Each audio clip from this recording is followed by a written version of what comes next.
My favorite quote on communication comes from George Bernard Shaw, who said the single biggest problem in communication is the illusion that it has taken place. And to me, that really sums up what families think. You know, they think they've communicated so much more than they actually have verbally about the wealth, but as it turns out, they're communicating a lot more non-verbally than they think they are.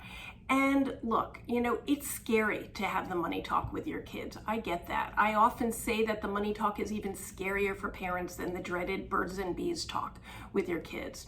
But as we've talked about, parents who say to me that their children have no idea that their family is wealthy, they're just fooling themselves. The money is the elephant in the room. You know, there's this wonderful thing out there called the internet. We're using it to watch this conference. Kids Google their parents. They Zillow their house to see what it's worth.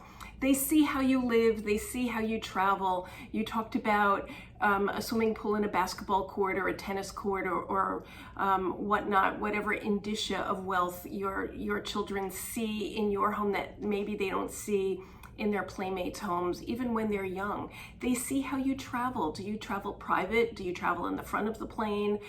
Kids at school talk. And of course, you know, Thanksgiving is coming up, and in pre-COVID days at Thanksgiving dinner, when parents were all chatting over coffee and dessert and the kids are all upstairs talking with their cousins. Well, if you haven't told your kids, but your brother-in-law has told his kids, guess what? Now your kids know. So when it comes down to age appropriateness, I've had families share different techniques with me. One, which I'll share with you, which I found a wonderful analogy for even little kids, was using that old nursery rhyme, you know, the golden goose who laid the golden egg.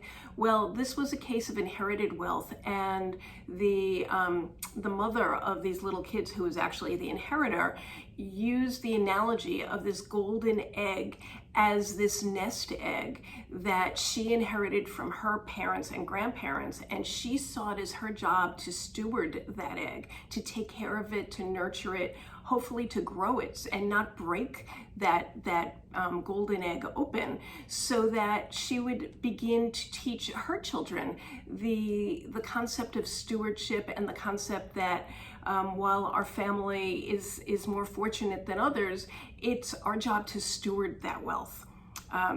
Another issue, and you know, we've talked about this a little bit with even little kids, is when I have a business friend who talks about the concept that even when your kids are toddlers, you can teach them a sense of responsibility to the family.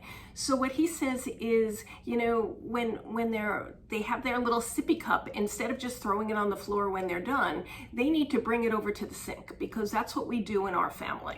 As responsibility to our family, even if, you know, the sink is all the way up here because you're little, just a sense of responsibility, a sense of I don't have the world coming to me, can be taught to even youngsters.